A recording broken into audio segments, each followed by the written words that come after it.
How much, the whole plane thing with the chains and all that, how much fun is that? I mean, I know Kirk was doing that, and how did that start?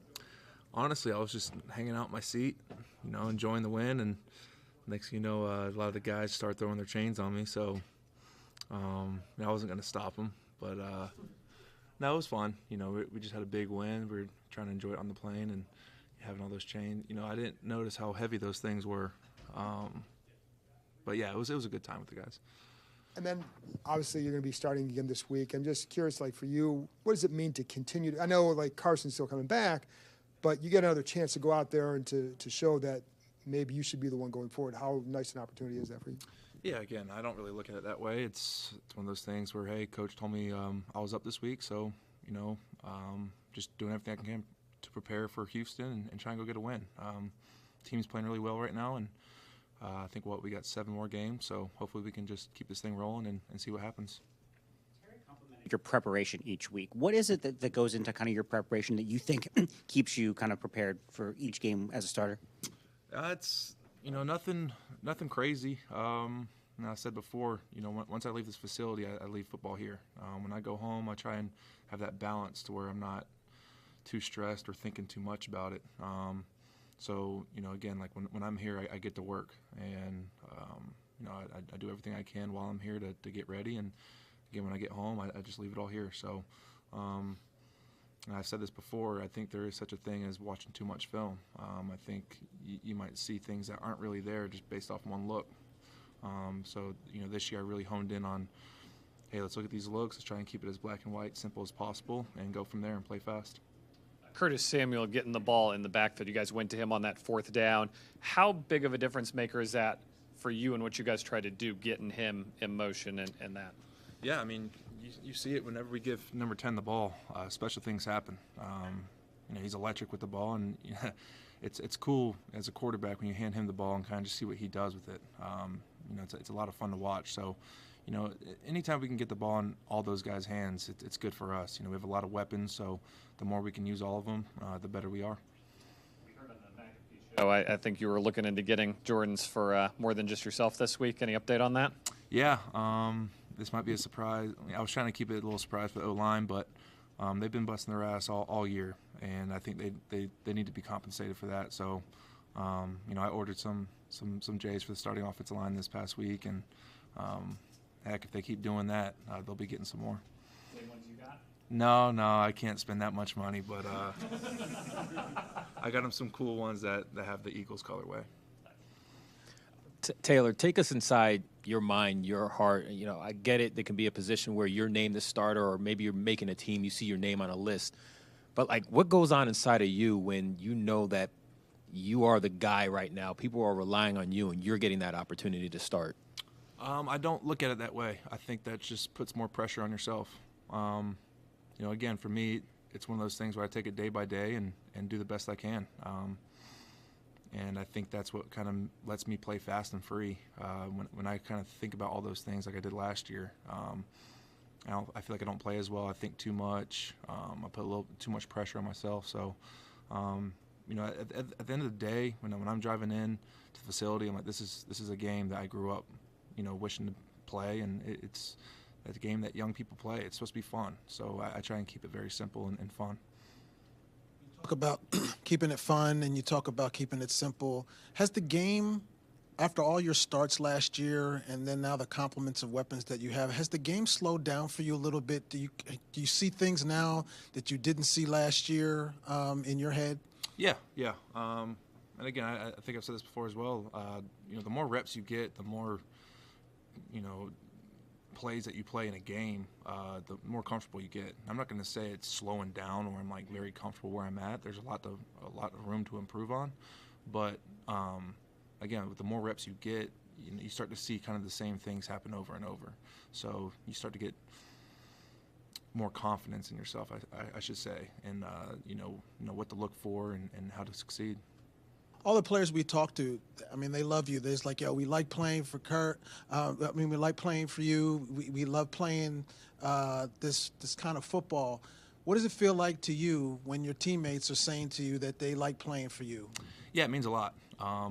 obviously that's something you want as a quarterback. You want guys to, go out there and fight for you. So when I hear those things, it makes me happy, and it kind of encourages me to keep working hard and keep being myself. So, I think that's one thing that, I try and do is, when we do have an hour or 2 hour break in the locker room, I try and, go talk to all those guys, whether it's linebackers, DBs. I try and cut it up with everyone, develop those relationships. And I think that goes a long way. So it's something I'm going to continue to do and try and just develop relationships with everyone on the team. I think that goes a long way.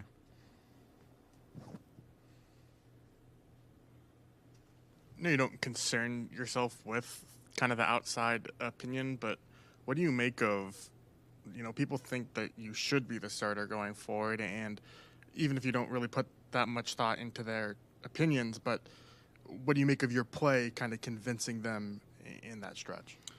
Yeah, I mean, like you said, I don't really think too much about it. There's a lot of things that fans or critics or whatever say that, they don't know what's going on in the facility. They don't know what the play call was. They don't know, what we were looking for on that certain play. So, for me, again, it's one day at a time, and it's one of those things where it's, like I've said this plenty of times before, I was not playing ball 2 years ago. And so when I have the opportunity to just be on a team I'm grateful for, and then, have an opportunity to play, I just go out there and leave it all on the field and try and have fun with it. And because, again, you never know when it's your last play. So that's how I just go about it every time. You like throwing to Terry on basically every route, but slants, you guys had a couple of those on Monday night. What do you like about that kind of specifically for him? I think he's a great slant runner. I think a lot of guys, when you're pressed on Terry, you're scared of his speed to go deep. So when he can run a really good slant, kind of open their hips up and get in there, it's huge. So that's one of the best routes he runs. I'm very comfortable with him in doing that. We have a lot of reps at it. He's a great slant runner. You just the quickness and the simplicity of the read, is that kind of what you like about it too? Yeah, it's always nice when you get a play call and it's like, hey, we're trying to throw the ball to Terry here. If he's not open, let's try and find a check down. But when you make it simple, I think every quarterback can say it's a nice deal. Playing the Vikings, one of the best teams in the NFL, then beating the Eagles, the only undefeated team in the NFL. Like, you guys are riding an emotional high. And maybe for you know to stay up there because every play could be your last. But how do you make sure your team understands that? Yeah, so the message today was, these guys have only won one game, but you go back and look at, all their games, they're close. I think it's within one score, and they're very close to getting – they could very well be 5-3 or, whatever. So it's a good football team. They're very fundamentally sound, and we can't take them lightly. Obviously that we had a huge game against the division opponent, undefeated, big win. And the worst thing that we can do is go and lay an egg on Sunday. So again, we're just trying to keep the ball rolling, keep working hard. Because again, the next game is the most important game. So we got to put the Eagles in the rear view and get ready for the Texans. It's gonna be a tough one. For that last drive, you seemed to have a pretty direct conversation with Brian Robinson. What was your message to him, and I guess why did you think to do that? I mean, the biggest message was ball security. The last thing we can do is give the ball to them at midfield. So I just told, hey, 2 hands on the ball if you can. The last thing we can have is a fumble. I don't care if you lose 10 yards, just don't fumble the ball. And if you do get some yards and you get outside, stay in bounds. We need them to use their timeouts and whatnot. So again, as a rookie, sometimes that's not in your head in those big situations. So I was just trying to remind him. I think he did a great job. He ran hard all night. You talked about getting into the buying the Jordans because you were in the training room. Like, did you have many pairs before, or what did you think of Jordans before you started buying them after all the wins? When I first got here in 2020, I only had 2 pairs of shoes up here, and it was 1 pair of Vans and 1 pair of Converse, and that's kind of been my deal throughout my life. And all the guys were like, dude, you need to get more swag. So that's where the Jordans came in. And then last year, I think I had about 20 pairs before I started doing that tradition. And now, I think I have a little too many pairs. But, it's a fun little tradition I do. And, again, getting the offensive line involved is going to be fun as well. I'm not going to answer that. Do you have a favorite throw to Terry? This season, previous seasons, whatever? All of them. But I think the coolest thing from last year to this year is that we're connecting on a lot of deep balls. Last year, that was kind of our kryptonite. I couldn't connect with him on deep balls for whatever reason. And this year, I think we already have 3 or 4 within 3 or 4 games. So it's huge. But probably the dig route to Terry. I think that's the best ball I throw is the deep dig, and that was apparent from the first game in Tampa and the playoff game with him. I had no reps with Terry prior to that game, and we connected, I think, on 4 dig routes. So I think that we both understand that's kind of where our strong suit is. And now, outside of the deep ball, when you first started playing with him, did you feel that instant connection with other routes?